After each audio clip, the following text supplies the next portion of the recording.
निधि की शादी उसकी सौतेली माँ ने एक अधेर से कर दी। सुहाग रात के दिन निधि न चाहते हुए भी आशीष उससे ज़बरदस्ती सुहाग रात मनाने की कोशिश करने लगा, क्योंकि वह उसे पसंद नहीं करती थी और वह अपना जिस्म उसे नहीं सौंपना चाहती थी। लेकिन आशीष ने तो सुहाग रात के दिन कुछ ऐसा कर दिया कि निधि को बिल्कुल भी उम्मीद नहीं थी। आशीष ने तो सुहाग रात के दिन सारी हदें पार कर दी। निधि के जैसे ही चोली उतरता, निधि की शादी उसकी सौतेली माँ ने अपने से बड़े उम्र दराज इंसान के साथ कर दी। निधि की उम्र करीब 20 साल थी और आशीष के उम्र 35। निधि को यह रिश्ता बिल्कुल भी पसंद नहीं था। उसने अपने पिता से कहा भी कि अभी मुझे शादी नहीं करनी है। जैसे ही निधि अपने पिता से यह कह रही थी, उसकी सौतेली माँ दूसरे कमरे से कान खड़ा कर उसकी बातें सुन रही थी।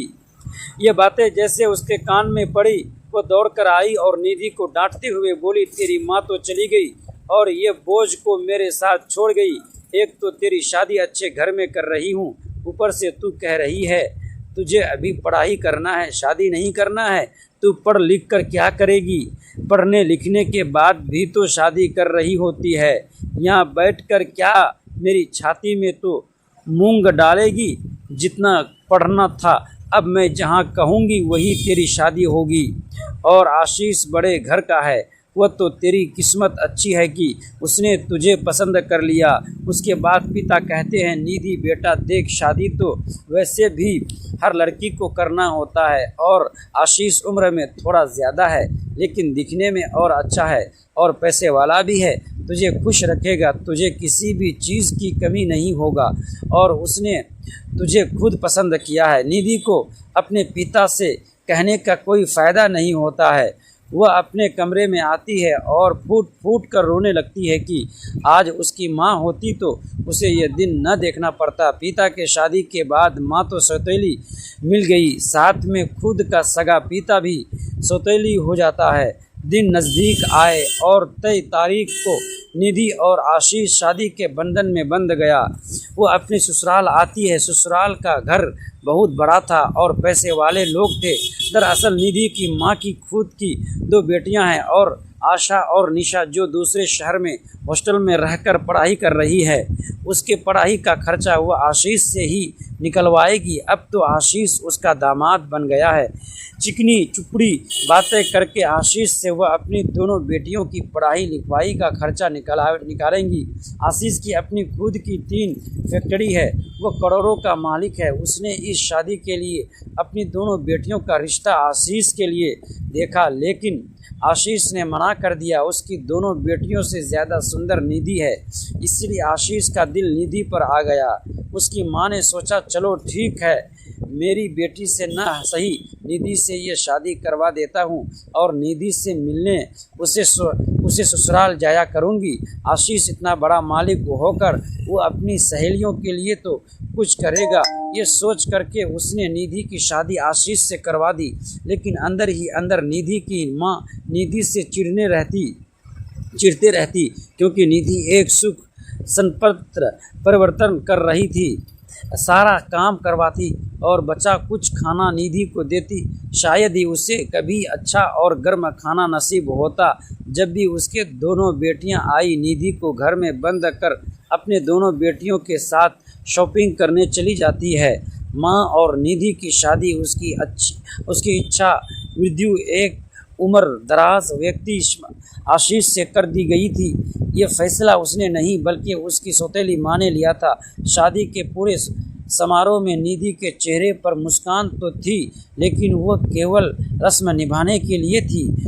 उसके मन में डर, उत्सुकता और अनिश्चितता एक तूफान चल रहा था। जब विदाई का समय आया तो उसे ऐसा लगा जैसे उसकी अपनी ज़िंदगी पर उसका अधिकार छीन गया हो। वो अपने पति की ओर देखती रही, उम्मीद करती रही कि शायद वे कुछ कहेंगे, लेकिन वे खामोश खड़े रहे। उनकी खामोशी ने निधि का दिल और भी तोड़ दिया।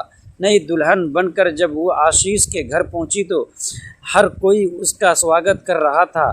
घर बड़ा था, लोग भी काफ़ी थे, लेकिन उस भीड़ में भी उसे अपना अकेलापन साफ महसूस हो रहा था। रात हुई तो वो कमरे में बैठी कई तरह के विचारों में खो गई। उसे आशीष पसंद नहीं था, वह इस रिश्ते को स्वीकार नहीं कर पा रही थी। उसे लग रहा था कि उसकी ज़िंदगी के सारे सपने अचानक बिखर गए हैं। कुछ देर बाद आशीष कमरे में आया। निधि ने घबराकर उसकी ओर देखा। वह नहीं जानती थी कि आगे क्या होने वाला है। उसके मन में डर था कि उसकी भावनाओं की कोई कद्र नहीं की जाएगी। लेकिन कमरे में आते ही आशीष ने कुछ ऐसा किया जिसकी उसे बिल्कुल उम्मीद नहीं थी। उसने कमरे की कुर्सी खींची और थोड़ी दूरी पर बैठ गया। तुम घबराओ मत, उसने शांत स्वर में कहा। निधि ने आश्चर्य से उसकी ओर देखा। मैं जानता हूँ कि यह शादी तुम्हारी मर्जी से नहीं हुई है, आशीष ने आगे कहा, और मैं ये भी जानता हूँ कि तुम इस समय बहुत परेशान हो। निधि को अपने कानों पर विश्वास नहीं हुआ। उसे लगा था कि उसकी बात कोई नहीं समझेगा। आशीष ने धीरे से कहा, किसी भी रिश्ते की शुरुआत डर से नहीं होनी चाहिए। अगर तुम्हें समय चाहिए तो तुम्हें पूरा समय मिलेगा। उस रात दोनों के बीच कोई बहस नहीं हुई, कोई ज़बरदस्ती नहीं हुई। वे सिर्फ बातें करते रहे। धीरे धीरे निधि को पता चला कि आशीष की ज़िंदगी भी उतनी आसान नहीं रही थी। उसने कम उम्र में अपनी माँ को खो दिया था। बाद में उसके पिता भी नहीं रहे। उसने अकेले संघर्ष करके अपना कारोबार बड़ा किया था। पिता न रहने के कारण, यानी सतुले पिता थे। अगले कुछ हफ्तों में निधि ने घर के लोगों को करीब से जाना। उसने देखा कि आशीष सभी के साथ सम्मान से पेश आता है। नौकरों से लेकर रिश्तेदारों तक हर कोई उसकी इज्जत करता था। फिर भी निधि के मन की दूरी बनी हुई थी। एक दिन उसे अपनी सौतेली माँ का फ़ोन आया। फ़ोन पर भी वही आदेश देने वाला लहजा था। उस बातचीत के बाद निधि बहुत दुखी हो गई। उसे पहली बार एहसास हुआ कि जिस व्यक्ति से वह सबसे ज़्यादा नाराज़ थी वह शायद आशीष नहीं बल्कि वे लोग थे जिन्होंने उसकी इच्छा के बिना उसका भविष्य तय कर दिया था। समय बीतता गया। एक दिन निधि ने अपनी पढ़ाई पूरी करने की इच्छा जताई। उसे लगा था कि शायद उसकी बात ठुकरा दी जाएगी, लेकिन आशीष ने तुरंत उसका दाखिला करवाने की व्यवस्था कर दी। तुम्हारे सपने सिर्फ शादी के बाद ख़त्म नहीं हो जाते, उसने कहा। यह सुनकर निधि कुछ देर तक चुप रही। उस दिन पहली बार उसके मन में आशीष के लिए सम्मान की भावना पैदा हुई। महीनों बाद जब वह अपनी पढ़ाई में आगे बढ़ने लगी, आत्मनिर्भर बनने लगी और अपने फैसले खुद लेने लगी, तब उसे महसूस हुआ कि जीवन हमेशा वैसा नहीं रहता जैसा शुरुआत में दिखाई देता है। निधि और आशीष के बीच विश्वास बनने में लंबा समय लगा। वह विश्वास किसी दबाव या मजबूरी से नहीं बल्कि आपसी सम्मान, धैर्य और समझ से बना। और एक दिन निधि ने महसूस किया कि उसकी ज़िंदगी का सबसे बड़ा बदलाव शादी नहीं था बल्कि यह समझ थी कि किसी रिश्ते की असली नींव अधिकार नहीं बल्कि सम्मान और सहमति होती है।